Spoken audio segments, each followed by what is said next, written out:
Иисус навин 3 глава.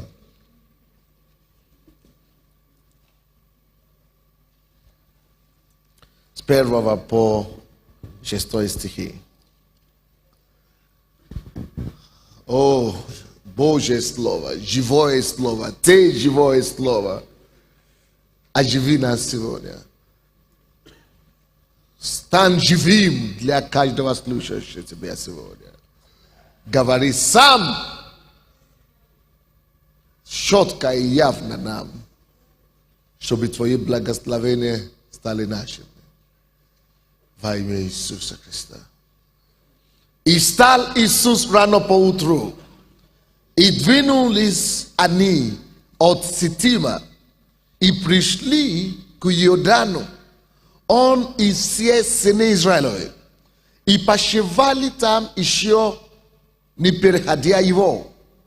Через 3 дня пошли надзиратели по стану и дали народу повеление, говоря: когда увидите ковчег завета Господа, Бога вашего, и священников, и левитов, несущие его, то и вы двиньтесь с места своего и идите за ним.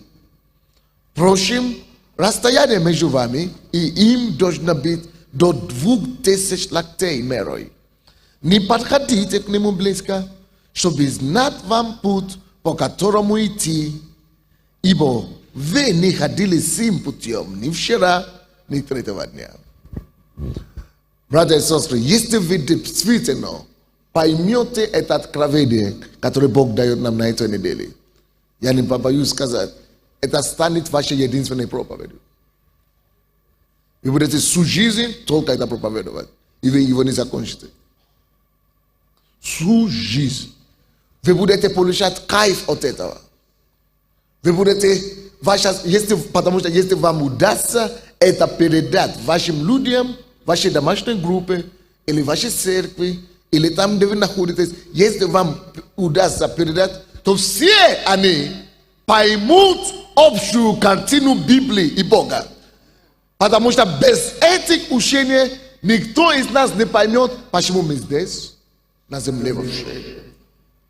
Хорошо, объясни мне по другой причине, почему Бог создал землю.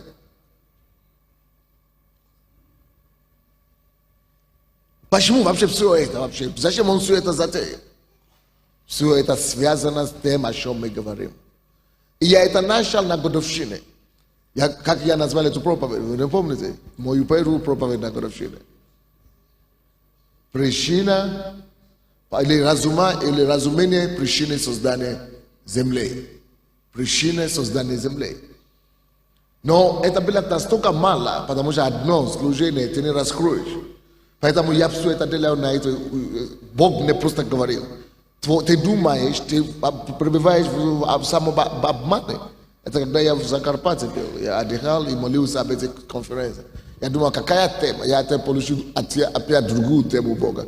А Бог мне говорит, ты пребываешь в самом обмане. Ты думаешь, что твои люди, твоя церковь, и лидеры, и пасторы уже вошли в это откровение. Но они еще вообще его не поняли. Они поняли чуть-чуть айсберг, то есть, как мы говорим, поверхность айсберга, вершину айсберга, но они не видят полную картину еще. Они еще не поняли это откровение вообще. Если мы с вами поймем это откровение, только об этом мы будем проповедовать. А вы не можете ее понять, если вы не будете иметь общую картину. Поэтому я бросаю вам вызов, брать все кассеты с воскресенья до конца и думать об этом, размышлять. И позвольте, чтобы Бог взорвал это у вас. Потому что в Новом Завете, все Новый Завет только об этом. Но многие из нас даже не можем цитировать одно место Писания из Ветхого Завета, Нового Завета, который это подтверждает. Все Евангелие только об этом. Но вы даже не можете мне сказать, почему пока, на сегодняшний день. Все только об этом. И я это говорил утром вчера. Бог оставил здесь нас на земле, потому что Он вывел нас с Египта мира сего, или из царства тьмы века сего, с сели. Когда он выводил Израиль, он говорит: отпусти мой народ, фараон, чтобы он совершил неслужение где? Пустыне. Землю. Не нужно, чтобы он вошел в землю, куда я его веду. И чтобы он там утвердил мне скинию. И начал мне принести служение, совершать служение. Отпусти мой народ, если бы у Бога не было сил, дальше он бы вообще их не освобождал, чтобы вы знали. Бог есть альфа и омега. Бог есть начало и конец. Если он уже сказал, что если он уже что-то начинает делать, отпускать людей, допустим, это только потому, что концовка уже известна. Он уже определил, что и чем они будут заниматься дальше.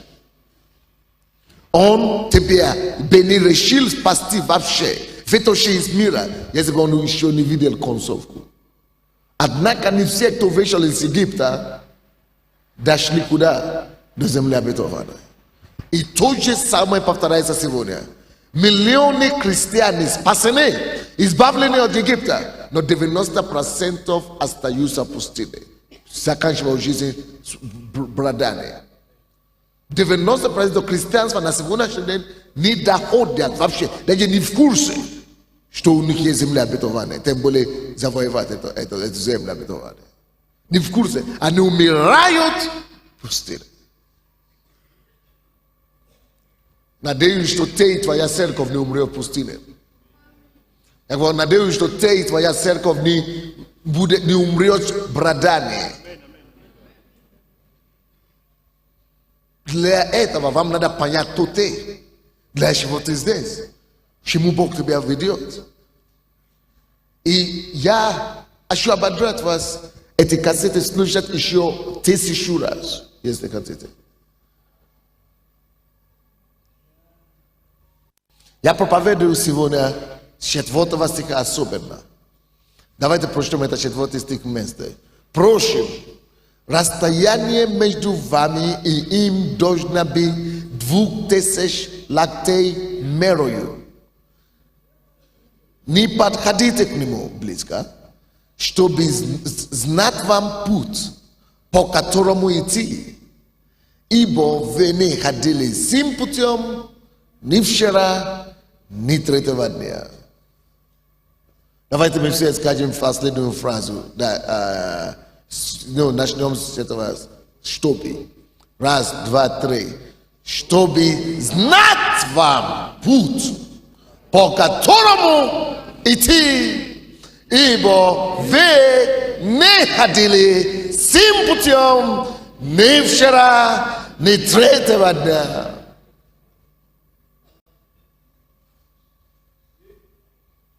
Чтобы знать вам путь. Чтобы знать вам путь, по которому идти. Ибо вы не ходили по всем путем ни вчера, ни в третьего дня. Вот проблема наша. Даже те из нас, которые избавлены, будучи избавленными из Египта, и которые так хотели служить Господу. Большинство людей на сегодняшний день, даже после того, как они уже и ревностные, они горят, хотят служить Господу. Из-за того, что они горят так. Вы знаете, что пасторы им говорят? Ты такой ревностный, значит, будь пастором. Или будь проповедником. И все. Ты так любишь Бога. Наверное, тебе надо библейскую школу идти, и все. Почему люди не знали, как себя вести, как поступать? Очень просто. Сделайте это не нужно. Потому что это естественно. Бог знает, что мы не знали путь. Мы не знаем путь, по которому нужно идти, потому что мы не ходили там ни вчера, ни в третий день. Но вместо того, чтобы искать Бога и выявить для себя, знать путь и пути Божьи, мы не знаем Его пути, и что мы делаем? Podakata na просто idiom все. А Бог говорит, это собственно новый путь, по которому ты еще не ходил, а мы любим ходить по накатанному. Вот наша беда. Мы не умеем искать Божьи пути. Мы не умеем обнаружить Божьи пути. Мы любим. Это проблема церкви. Традиционность, привычность. Хочется делать то, как пастор Сандей делал. Хочется делать то, как Бенни Хин делает. Хочется делать то, что кто-то уже делает. По накатанный путь. Это беда. Вот почему наша церковь не похожа ни на одну церковь мира. У нас своя культура церкви здесь. Когда все попадают в нашу атмосферу, нашей церкви здесь, они говорят, мы такого еще нигде не видели в мире. Какой-то дух свободы, дух победы, взрывной, как это, что-то другое есть тут. Почему? Потому что мы не пытались копировать кого-то. По логику, нам тоже не всегда очень приятно. Потому что те, которые танцуют здесь, иногда, вы знаете, антипат, или как мы называем, психопаты, есть в любой церкви. Психопаты, люди, которые ненормальные, они любят воспользоваться свободой. И вы не представляете себе иногда, что какую головную боль они нас, это смотрят, они выходят, они бегают, они делают демонстративно, что-нибудь, какие-то ерунду валяют, да, дураками там. Но это не для этого свобода дано. Но если нам ходить и двигаться по плоти, мы можем все запретить и погубить Духа Святого и стать как обычными. Но нужно исправить то, что не так в этом новом пути. Нужно найти выход, но вот путь сам никогда нельзя покинуть, потому что это тот путь, который Господь новый выделяет для тебя. И может быть для вашей церкви то же самое будет в разных ситуациях, в разных делах, стиле проповеди. Допустим, откуда вы взяли, что вы должны ходить именно проповедовать в вашей церкви, стоять на кафедре, как пастор Сандей стоит на кафедре? Вот поэтому этот пастор сказал, я пришел сюда и вижу пастора Сандей, то сидит, то встает прямо на полу, на кафедре, сидит на полу и проповедует. Или поклоняется, или лежит пластом, потому что не привыкли. А потому что мне все равно, мне Бога надо найти, мне не до вашей, мне Божьего не беспокоит. Его надо найти все. Мне Бога надо найти все. Я с одним из наших пасторов, который умеет играть на музыкальные инструменты, разговаривал с ним однажды. Я говорю, если бы я бил, слава Богу, что я не умел. Но это плохо, конечно, что я не умел. Но если бы я умею играть на фортепиано или на музыкальный инструмент, вы бы знали другого пастора Сандея.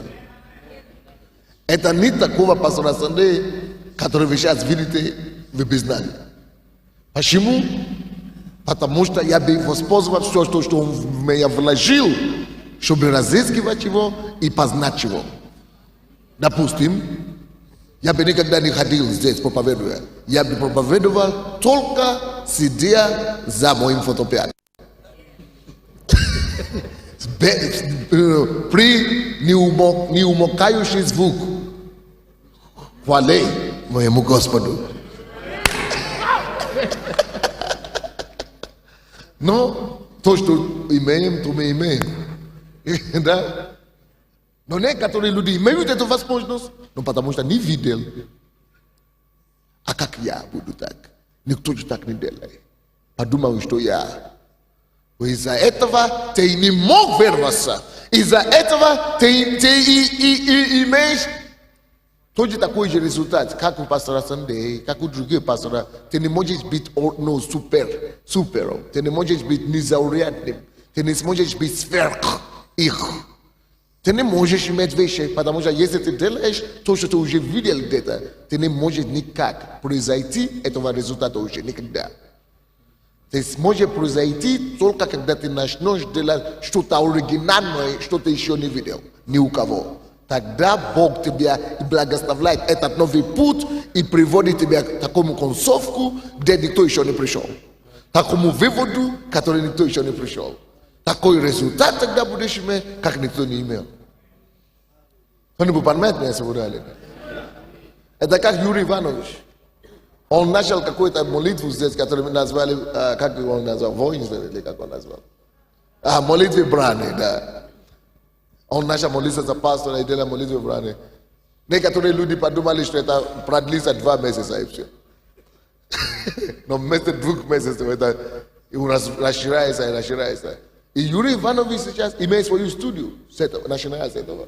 Студию свою, даже начал церковь студию. Ну, уже имеем, но, короче, но все равно, то есть, знаете, сколько нас и сколько пути мы имеем. Такие вещи, Бог так его благословляет, это служение, что студию им оборудовали за где-то 30 с лишним долларов. Тысяч. Он понял служителей разные, которые становятся пасторами тоже, которые и он даже хотел полностью дом молитвенный делать, как молитвенная гора, полностью, 24 часа или что-то такое.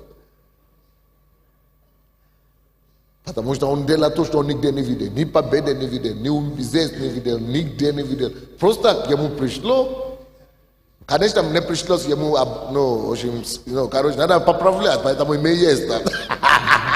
Поэтому я и существую как старший пастор, просто чтобы корректировать где-то или что. Но все равно, молодец. Он все равно не смущался, что его поправляют или его что-то исправляют. Он делает то, что он понял, что Бог ему открыл. И он будет иметь результат, который... Он не имеет церковь, как бы, но свою церковь. Он просто имеет свою молитвенную группу. И церковь ему не платит зарплату, не надо платить ему зарплату, почему у него есть. Потому что трудящимся достоин пропитания. Даже того, что ты думаешь, что не дала ничего. То не будет понимать меня или нет. Потому что некоторые для выживания, мы думаем, обязательно надо создать церковь. То не будет понимать меня или нет. Ты думаешь, что потому что ты хочешь служить Богу, надо что-то делать, поэтому надо свою церковь обязательно создать. Поэтому ни благословения, ни там нету, ни там нету. Прочтем это 34 стих еще раз, с этого чтобы вместе. Может быть, вы начнете сейчас доходить до вас, вы начнете въехать. Хорошо, давайте с 1 стиха вообще, я прочту. Вы посмотрите, может быть, вы начнете понять, к чему я веду сейчас. Потому что в процессе, когда речь идет о завоевании земли, у каждого есть своя земля. Скажите, у каждого есть своя земля. И если у каждого есть своя земля, значит, абсолютно разные пути. Каждый приходит к своему адресу. Ну, допустим, кто из вас понимает, что вы живете в другом доме, чем я? Каждый живет в своем доме, правда ли? А разве это у всех нас адрес по пути? Или то есть путь домой по пути? Мы же не по пути живем с вами. Я ради вас не вижу в городе. Мы дальше пути даже не сталкиваемся. Так и есть для всякого, кто призван Богом. Потому что у каждого есть своя земля. Также Бог понимает, что будут разные способы, разные подходы, разные помазания, разные благодати, которые Господь уже вложил в каждого. Но Он хочет, чтобы будучи разными, чтобы мы были едиными все равно. Но мы будем иметь все одни результаты. Написано, один дух, разные проявления. Один дух, но разные служения. Один дух, разные дары. Но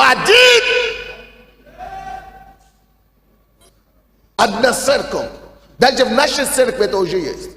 Посмотрите, кто знает пастора София. Она проповедует не как пастор Сандей, Тони Бузаменте или нет. Совершенно другая. И даже прически у нас разные.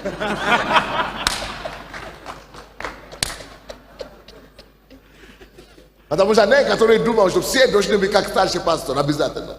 Если получается у тебя, слава Богу, но не все должны быть. Кто знает пастора Галину Коробку? Если она еще у вас не была в церкви, надо обязательно ее затащить. Потому что это другой колорит. Это другой благодать. Она имеет благодать и помазание расслабить людей. А потом в этом расслабленном состоянии пекнув тебе все, что хочет. Разные люди.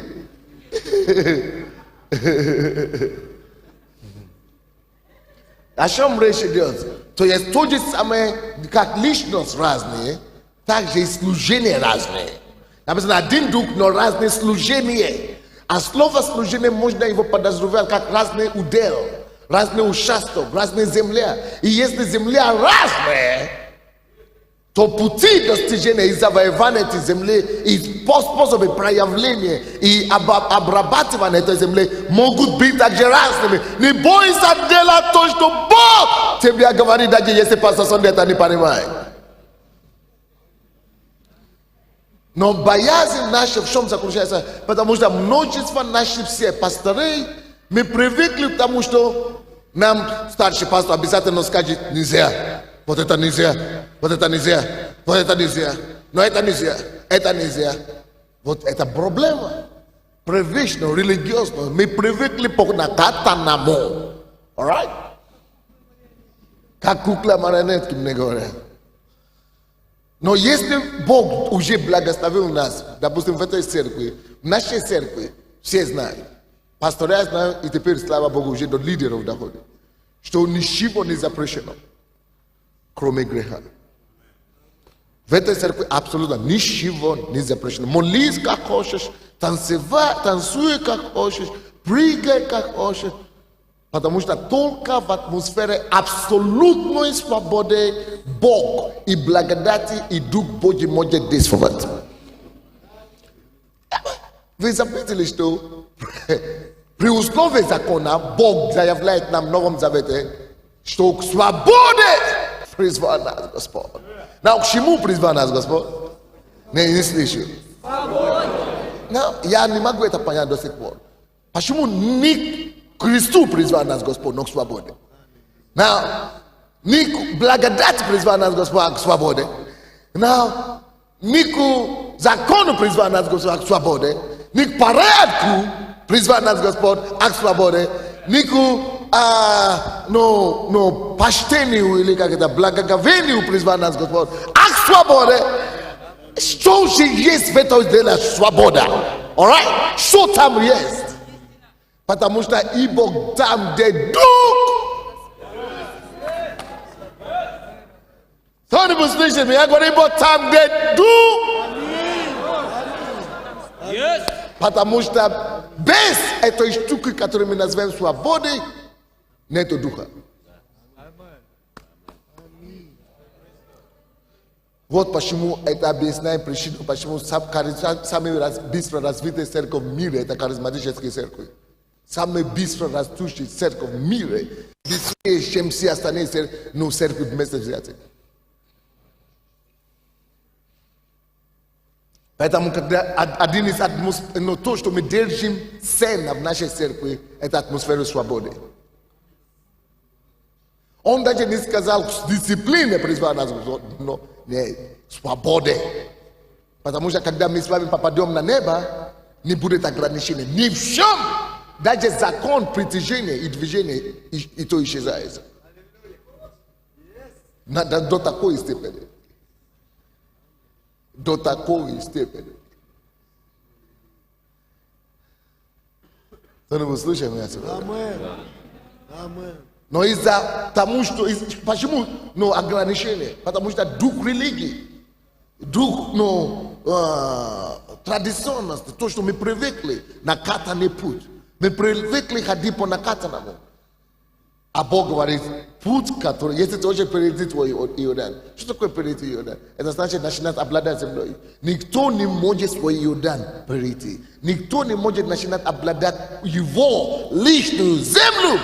Если обязательно... Конечно, Бог через нас, через других, помогает вам найти свою землю. Но чтобы ты лично мог перейти, начинать обладать, Он будет показывать тебе твои оригинальные пути. Твои оригинальные способы. Что-то оригинальное. Какие-то сумасшедшие идеи. Но будь верный Богу, этому сумасшедшему идее. Будь верный в том, что ты верный слову, которое ты получил. И когда ты это делаешь, все остальные начнут аплодировать тебе потом. Потому что они увидят результат. Потому что Бог подтвердит. Единственное, что мы должны остерегаемся от того, чтобы люди не грешили.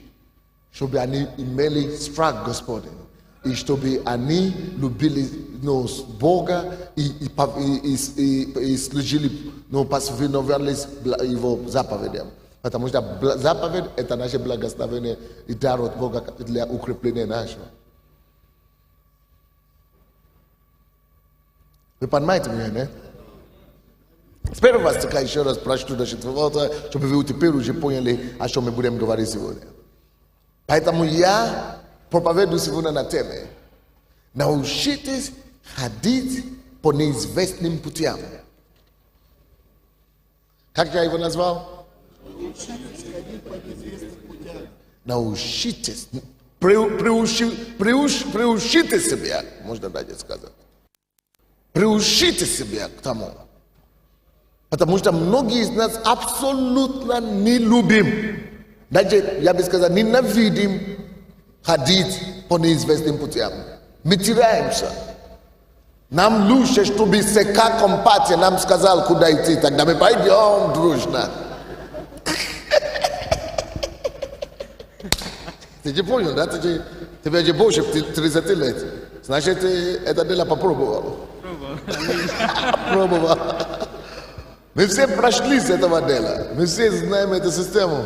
Но вот это не Божий путь. Нам надо научиться ходить по неизвестным путям. Кто-нибудь слышит меня, не? Не бойтесь этого. Давайте высвободимся, освободимся наконец-то. Вот, может быть, нельзя. Тут тебе сказать нельзя. Вообще такого понятия нет. Куда вы пропали-то? Это Гаврилюк? Что с вами случилось? Я вас везде ищу, не мог вас видеть. Нет, сейчас здесь, а вот полгода, год я вас не могу нигде ловить. Нет, что-то. Но я лично ищу. Поэтому вы должны попадаться под глаза, на глаза. Что я сказал там, где я остановился, прежде чем я заметил.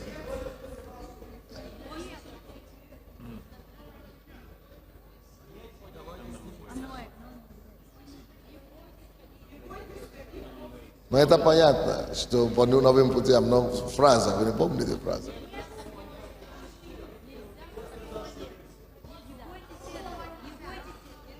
Вот мы всегда боимся того, что нам скажут нельзя. Вот, и поймите, нет такого понятия нельзя. Если у вас церковь построена так, на нельзя, не надо драться своим пастором или своим лидером, просто подарите ему эту кассету.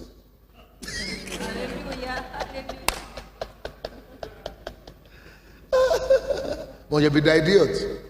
А если не дойдет по-хорошему, все равно дойдет, когда он вас потеряет. Потому что рано или поздно религиозные люди, они теряют людей. Они все равно потеряют этих людей.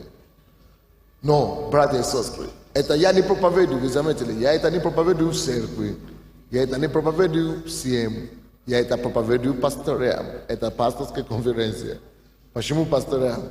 Чтобы вы могли, свое дело в порядок. До того, как дойдет до ваших людей, чтобы вы могли сделать порядок в своем доме, короче, да? Извините, прямо сейчас, Господь.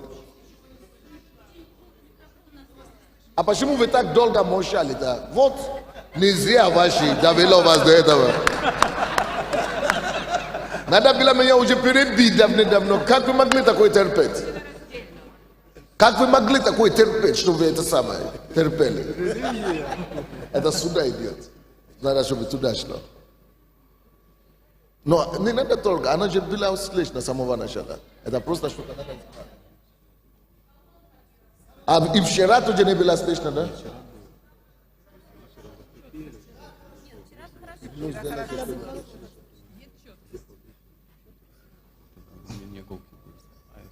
А так? Хорошо, я понял. Взял. Надо было меня предупредить с утра, операторы мои дорогие. А между прочим, пока он исправляет это дело, Бог сейчас мне открывает, что у кого-то опухоль в груди, щички такие. Пожалуйста, положите руку на эти щички, ну, как бы такие твердость. Именем Иисуса повелеваю, чтобы эти опухоли рассосались во имя Иисуса. Все. Решено. Это как это брат Юра второй. Он говорит, я даже ему сказал, мужчина, тебе Бог сказал, он все равно не подумал, что это он не может поверить, что это он. Потому что так просто нельзя. Обязательно надо потеть и бороться, и драться там, ты не понимаешь, с кем ты дерешься.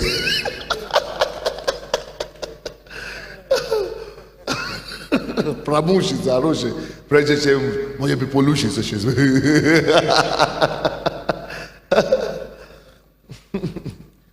Но, короче, шутка в сторону. Да, на самом деле нам надо приучать себе. Особенно нам, советским гражданам бывшим, тяжелее вдвойне. Почему? Потому что нас ну, как это, переучили, как, да, переучили, ну, самостоятельность. Приучили самостоятельность. Не, отучили, я тебе сказал, отучили самостоятельность. И отучили нас просто. Они нас просто, ну, лишили просто.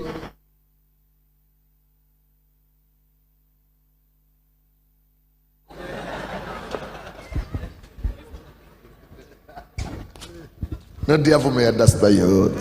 Но ничего. Все равно донесем эту мысль до нас. Пускай достает, как хочет. Не достанет, да? Но ничего. 3 глава Иисус Навин. И встал Иисус рано поутру, и двинулись они от Ситима, и пришли к Иордану, он и все сыны Израилевы, и почивали там еще, не переходя его. Через 3 дня пошли надзиратели по стану и дали народу повеление, говоря: когда увидите ковчег завета Господа Бога вашего, и священников, и левитов, несущие его, то и вы двиньтесь с места своего.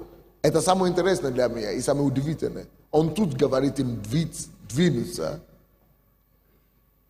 Как это двинуться, когда эти пути, которые они еще никогда не шли. Когда неизвестный путь. Куда тогда двинуться? Куда двинуться? Но слушайте потом. Двиньтесь с места своего и идите за ним, alright?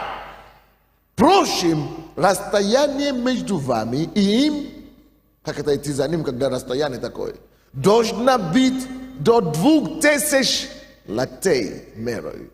Не подходите к нему близко, чтобы знать вам, по которому пути идти, ибо вы не ходили сим путем ни вчера, ни этого дня. Теперь следующий вопрос. И я начинал раскрывать эту тему теперь. Что нам делать? Я сказал вам, тема проповеди: научитесь ходить по неизвестным путям. Но как ходить по неизвестным путям, когда неизвестный путь? Вот в чем вопрос. Вы понимаете, сложность в чем? Почему люди ходят по накатанному пути? Потому что легче. Непонятно вам? Вот как этот брат пастор из Караганды сказал. Он говорит, люди приходят на консультацию, мы знаем местописание, а ты уже молился, постился, цитировал, провозглашал, ну все нормально будет. То есть, как бы, потому что он сам не знал, как человеку помочь. Ударился по машине, да, а по колесу ударился, да, наливал бензин, да, и машина не едет, но что не знал, что делать тогда. Вот такой подобной ситуации у нас здесь творится, получается.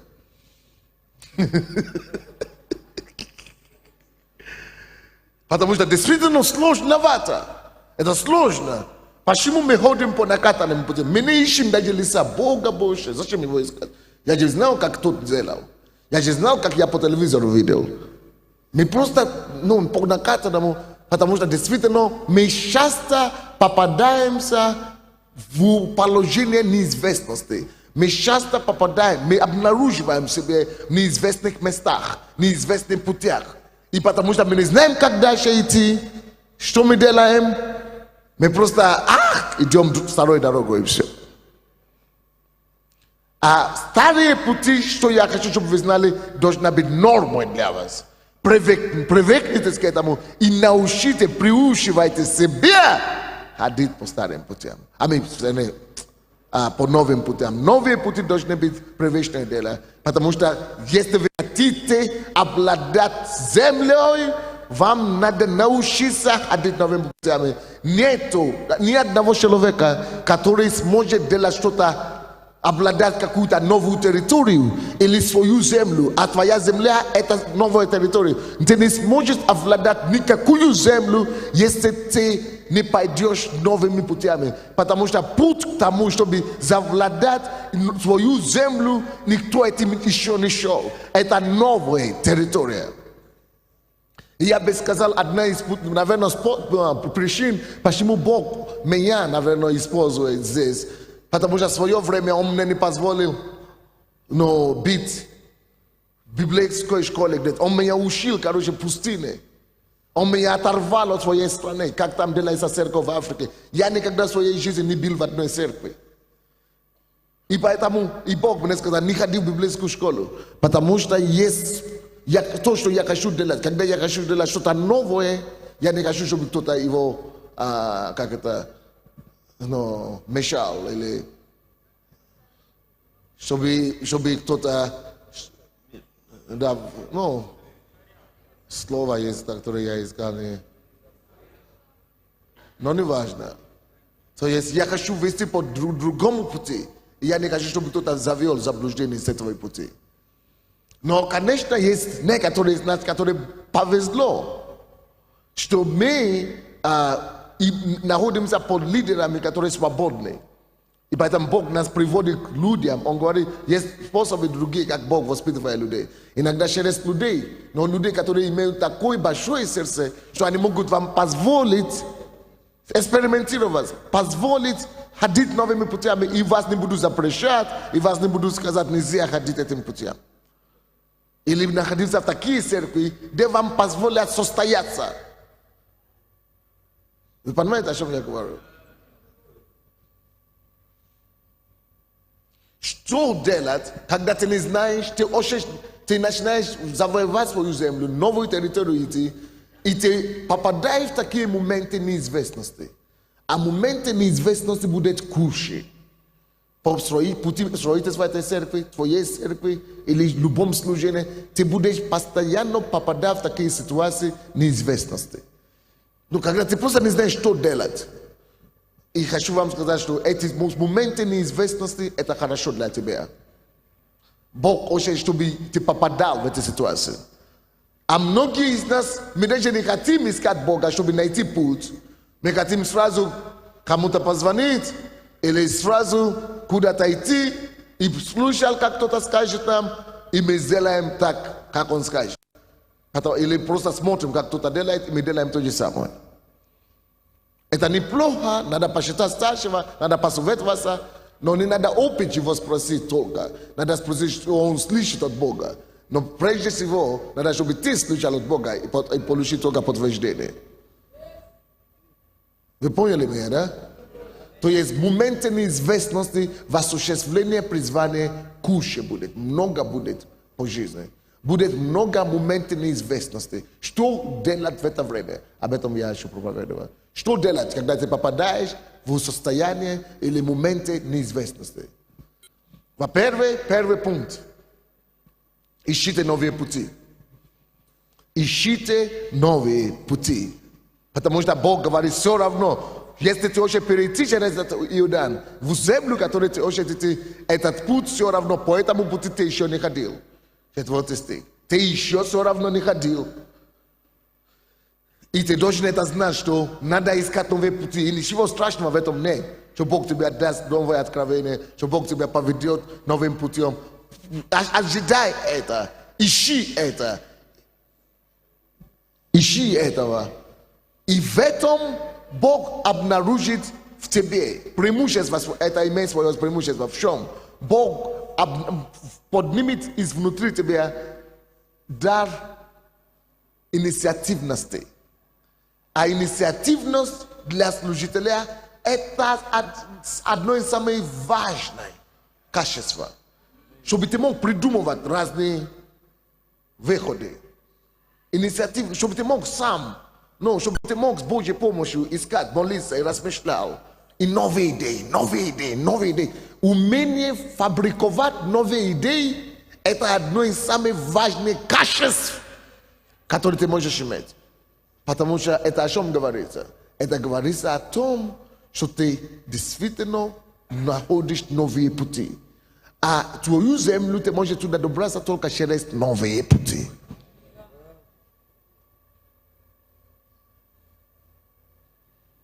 Поэтому не смущайся слишком много, когда ты попадаешь в неизвестность. Следующее, второе, что нужно делать, когда ты попадаешь в состояние неизвестности. 3 стих написано: «И дали народу повеление, говоря, когда увидите ковчег завета Господа Бога вашего, и священников и левитов, несущие его, то и вы двиньте с места своего и идите за ним». Напишите следующее. Видите, первое, за что они должны идти, это за что? За ковчегом. Молодец, кто-то сказал. За ковчег. 3 стих. Когда увидите что? 3 стих считайте, Когда вы увидите что? Конечно, ковчег завета Господа. Ковчег завета. Это прообраз присутствия. Это прообраз, ковчег, это присутствие Божие. Когда вы увидите, о чем это говорится?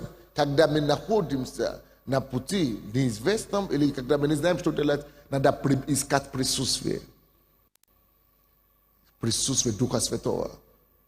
Надо искать присутствие. Надо пребывать в присутствии Бога. Вот это и есть время, когда нужно начинать уединяться. Это и есть время, когда нужно начинать поститься. Это и есть время, когда нужно читать новые книги, новые кассеты слышать. Когда нужно начинать проповеди слушать больше, или повторять то, что ты уже знал, или читать книги какие-то, или просто уединяться, или просто искать лица Бога. Ты должен пребывать, искать присутствие, короче. Каким бы образом присутствие Божье не приходил к тебе, у кого-то через прославление присутствие приходит, у кого-то через молитву, у кого-то через... Но ищи присутствие, короче, ищи Бога. Вы понимаете меня, да? Если вы обнаруживаете, что церковь не растет, и вы не знаете, что делать, но вы в смутении, все, не знаете, тупик какой-то, вы не знаете, куда идти, что делать. Это есть время, как раз, когда нужно, может быть, не только вам, может быть, всей церкви объявить общий пост и начинать всей церковь, всем народом Божьим искать просто присутствие. И что-то откроется, идеи новые начнут приходить. Это второе. Третье, что нужно делать. Оказывается, что присутствие Бога это хорошо, но если после этого ты еще не находишь путь, или ответ, еще неизвестности продолжаются, Бог говорит, не только за ковчег надо заметить, надо и написано ковчег Господа Бога вашего и что? Священников и левитов, несущие его. Есть люди, которые несут присутствие. Кроме присутствия Бога самого, кроме Духа Божьего самого, есть еще люди в твоей жизни. Или должны быть люди в твоей жизни, которые есть носящие присутствие Бога. Которые несут его, пастыря твои, или твой коллектив, или твой духовный совет, или твои лидеры, или, священники и левиты, несущие присутствие, или твой пастор. У каждого из нас должен быть свой пастор. У каждого из нас должен быть свой ментор, или духовный покрыватель, наставник, пастор, старший, который несет это присутствие. Тогда тебе хорошо будет, безопасно. Тогда написано, сначала ищи сам присутствие сам, А потом найди священников и левитов, несущих присутствие. Это потрясающая вещь. Общайся с ними, обменивайся с ними мнениями, взглядами. И в этих обсуждениях истины родятся. Это то, что я постоянно практикую у себя на духовном совете. Я на духовном совете у себя я не представляю себе, не делаю из себя гигантов, которые приходят со всеми ответами. Специально делают наоборот, отступление в чем-то. Или наоборот, смягчаю себе, чтобы я мог слышать, что люди говорят, что Бог говорит через людей. И я никогда не ожидаю ответы, традиционные. Я хочу, чтобы все говорили, что они думают. Я хочу довериться Богу, что они слушают Бога. Я хочу довериться Господу, что они скажут, что Дух Святой говорит внутри них. И через это все, что они будут говорить, я увижу истину. Я увижу новый путь, по которому нам идти. Это непонятно нам? Поэтому поощрять атмосферу свободное рассуждение, обсуждение с вашими людьми, с вашими коллегами. Людьми, особенно, которые имеют Бога, которые боятся Бога.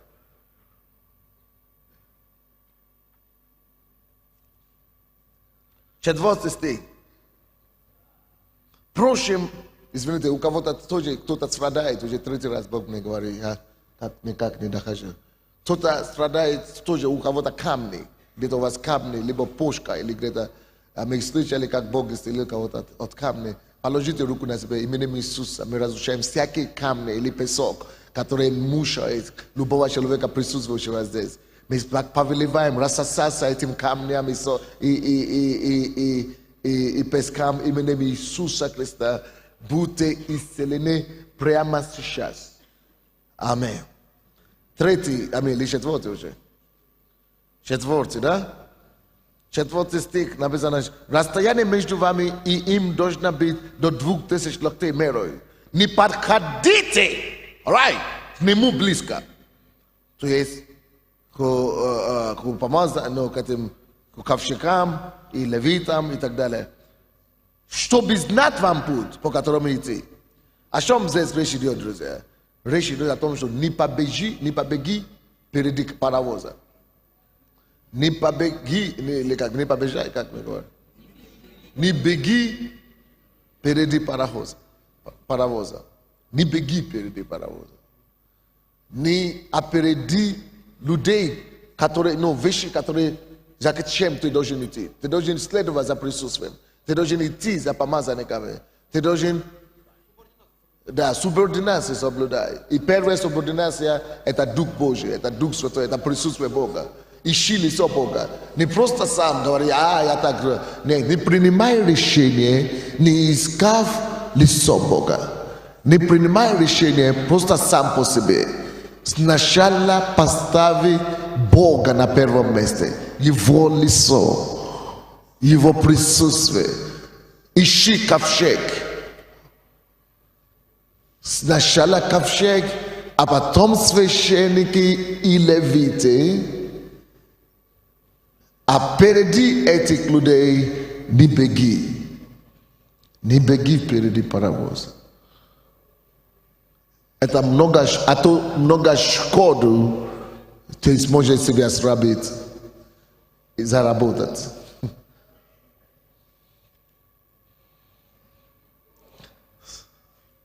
Поэтому Бог дает расстояние.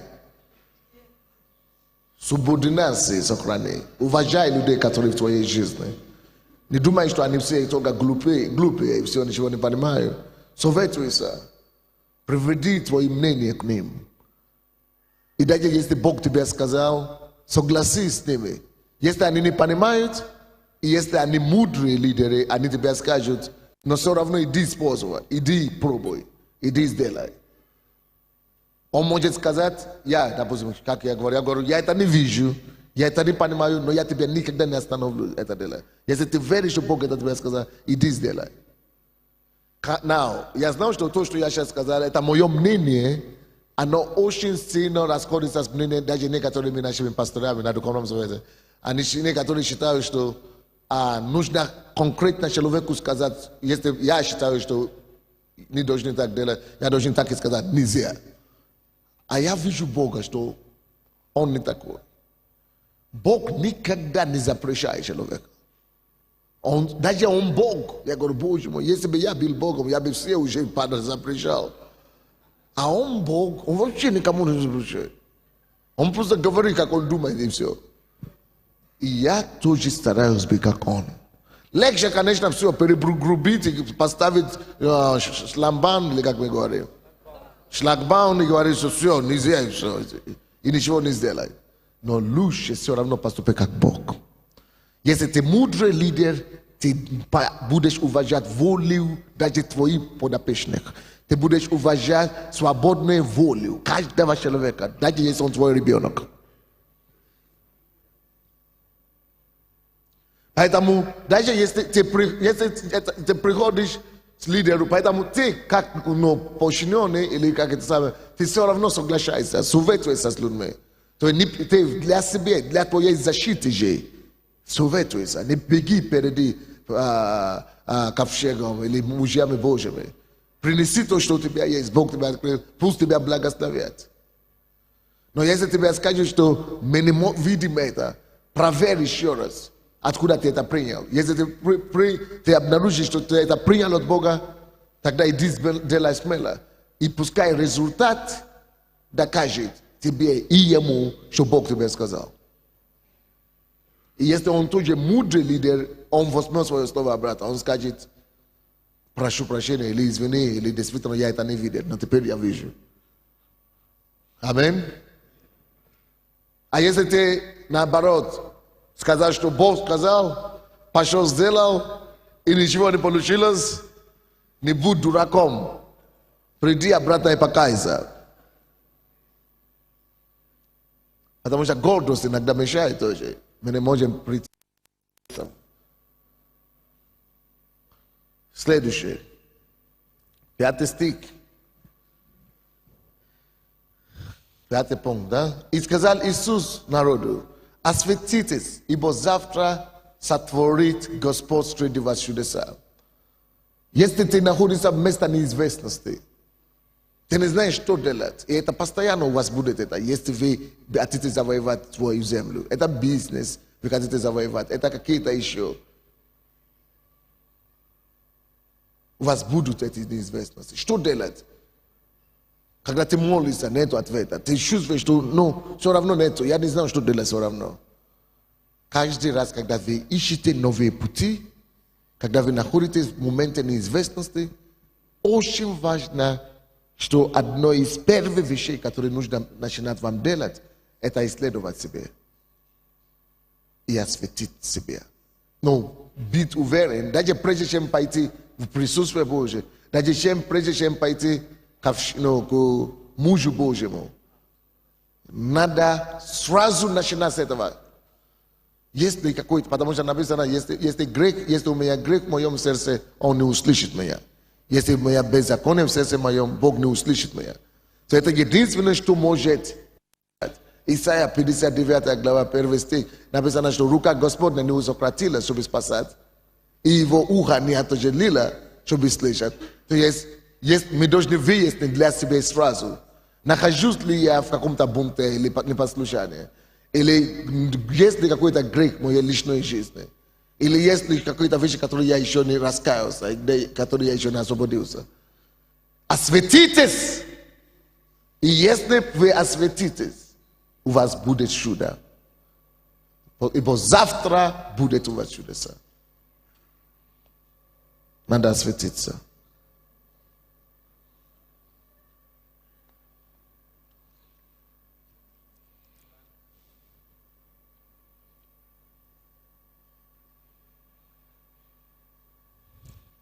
И особенно грехи, которые я обнаружил, что очень сильно Богу не нравится, который тормозит большинство служителей Божьих. Это я раньше думал, что грехи, которые самые серьезные для Бога, это внешние грехи. Блуд, курение, пьянство или какие-то драку, какие-то вот проявленные грехи. No pomere tavo kak ya hajus bogom. Potem bosh ya abnarujiva do net. Ashimuta uboga po drugom. Toż to Boga bosh davodit, toż to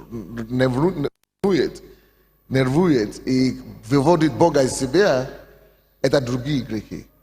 Это грехи внутренние. Потому что даже блуд, он говорит, кто блудит, то грешит против чего? Своей плоти, самого себя. Он говорит, не то, что человек принимает или кушает, оскверняет его. Но что оскверняет человека? Состояние сердца, что выходит, что там живет постоянно. Обида, непрощение, осуждение, непринятие. Вот, берегитесь от этого. Допустим, если вы слышали свидетельства всех людей, которые воскресли из мертвых, они никогда не свидетельствовали, что какой-то пастор попал в ад из-за того, что он блудил, или из-за того, что он курил, или пил. Но вы зато услышите, что они видели в аду пасторы из-за чего? Прежде всего, непрощение, обида, непрощение, это то же самое, то есть не опускали кого-то, то есть украли что-то Бога, не покаялись, не исповедовали. Вот такие вещи, то, что живет в сердце. Потому что Бог где смотрит? На внешнее или на сердце? Сердце. И поэтому он говорит, что то, что оскверняет человека, оказывается, не то, что он делает физически, хотя это тоже оскверняет. Но то, что он оскверняет, и Бог достает, потому что Бог живет в нашей плоти, Бог живет в нашем сердце, Бог живет в наш дух. То, что ты принимаешь в свой дух. Тело даже его меньше беспокоит. Это ты сам себе уничтожаешь свое тело. Но то, что ты принимаешь в дух, это его очень сильно огорчает. Хотя, то, что я сейчас говорю, это не есть лицензия для голландцев, чтобы вы пили вино. Все равно это грех.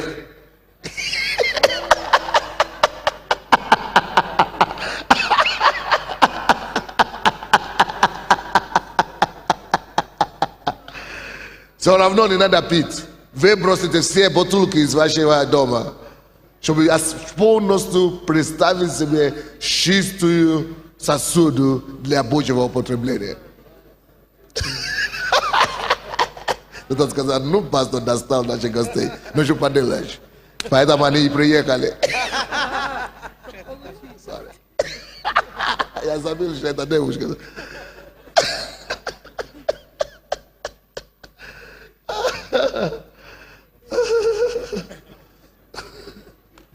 А ничего. Все равно правда, все равно полезно.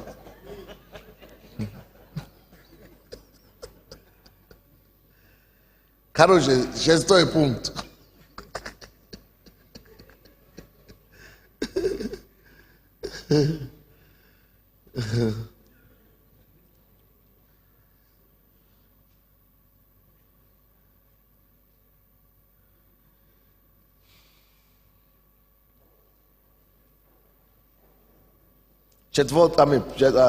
Шестой пункт, 7 стих. Тогда Господь сказал Иисусу, в сей день я начну прославлять тебя перед ушами всех сынов Израиля, дабы они узнали, что как я был с Моисеем, так буду и с тобою. Следующий пункт. Нужна вера, чтобы ходить в неизвестном. Нужна вера, чтобы ходить неизвестном. Бог специально дает слово это Иисусу Навину. Хотя он уже раньше ему в первой главе говорил, что как я был с Моисеем, я буду с тобой, куда ты не пойдешь, куда ты не ступишь, нога твоя, я благословлю и так далее. Но он тут, когда они стали в такие состояния, где они не знают, куда идти, Бог даст слово. Иногда ответы на наши молитвы и ответы на наши проблемы не приходят прямой. Иногда просто Бог даст нам какое-то слово утешение, слово ободрения, и это его ответ. Почему он дает такие слова? Он говорит, я буду с тобой. О чем это говорит? Он не говорит, вот, я тебя поведу, я тебя возьму за руку. Он просто говорит, я буду с тобой. Бог хотел вселить vuivoraba vero. Потому что без веры никто не может делать шаг вперед. Без веры никто не может завладеть землей. Бог хотел, чтобы он настолько был уверен, что Бог с ним. Чтобы он не боялся перед ничем. Чтобы он не остановился ни перед чем. Чтобы он не смутался, чтобы он всегда был смелым сделать новые шаги. Потому что без веры никто не может завладеть новой территории. Вера. И Бог будет вам давать слово. И вы будете всегда обнаружить слово. Качайте свою веру. И вера нужна. И пусть вера, пускай отсутствие вера или страх не остановит вас пробовать новые пути. И шагать вперед по вере. И обладать ту землю, которую Бог обещал вам. Следующий пункт.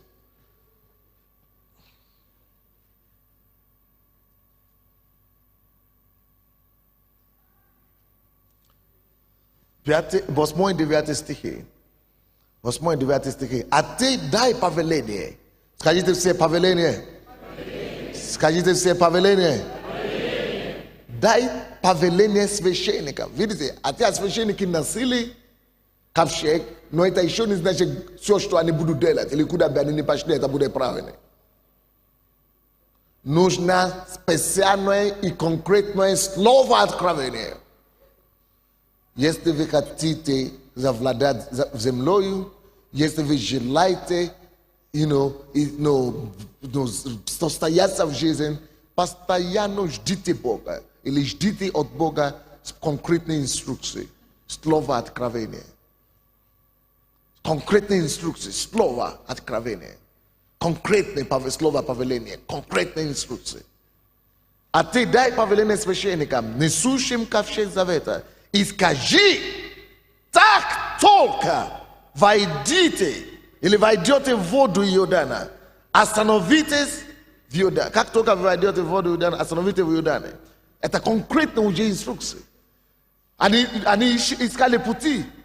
Если бы, по своему разуму идти, они бы искали суши, по которому пройти. А Бог говорит, войдите! Это же самоубийство. Но Бог говорит, как только вы войдете, остановитесь. Тогда это уже не будет самоубийство. То есть конкретные стратегии, конкретные, стратегические слова. Это так важно. И я бы сказал, что все, что мы имеем в этой церкви сегодня, благодаря таким неординарные, неожиданные, но вот конкретные и специфические инструкции от Бога. И когда мы исполняем эти инструкции, мы видим, как Бог нас поднимает. Значит, то, что мы сегодня с вами собрались сейчас здесь, это из-за слова конкретное. Бог мне говорит, я хочу, чтобы ты служил этому народу. Пасторам и лидерам церкви. Организуй за свой счет конференции. Созови их все. Несколько раз в году. Обучай их. Это будет, тебе надо уединиться, тебе надо готовиться, тебе надо искать знания, тебе надо... Но обучай. Сей это как стране. Если ты послужишь этому народу сейчас, потом этот народ принадлежит тебе. Дам тебе. Поэтому я делаю эти все конференции. Кто-то думает, что это просто потому что кто-то делает конференции в Америке или в Москве или в Швеции или где-то. Нет. Конкретная инструкция. И я знаю, что это мне дает. Конкретная. Допустим, почему мы начали делать видеослужения и конференции, и записи, аудио проповеди, видео проповеди, и книги начали писать. Я не писал ни одну книгу. Только одну такую брошюрочку я пытался писать до того. Это как, победа над мыслями и чувствами. Да? И вот только это, но это уже все равно после инструкции. Я начал писать кассеты нашей книги только после того, как Бог сказал. Я увидел свое лицо на территории всего карты Бывшего Союза. И Бог, я слышу голос неба. Мое лицо такое большое на всю территорию Бывшего Союза. И голос, только голова, не вся фотография, вот. И голос наполнил эту территорию твоими материалами.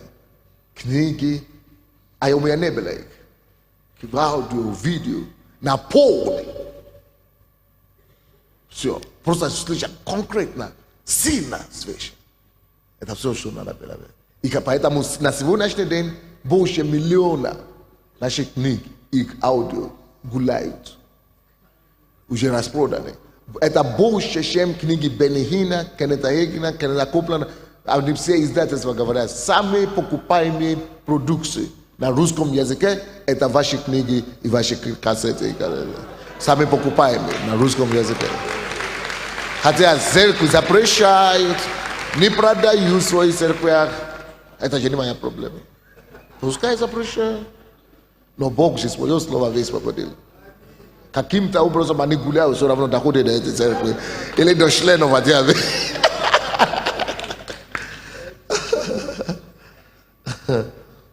Znaczy eta какой пункт? Abe какой пункт?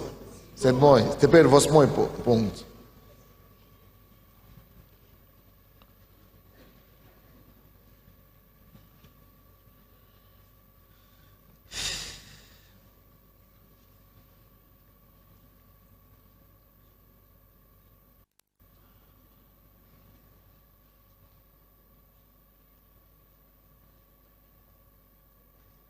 Четырнадцатый по 17 стихи.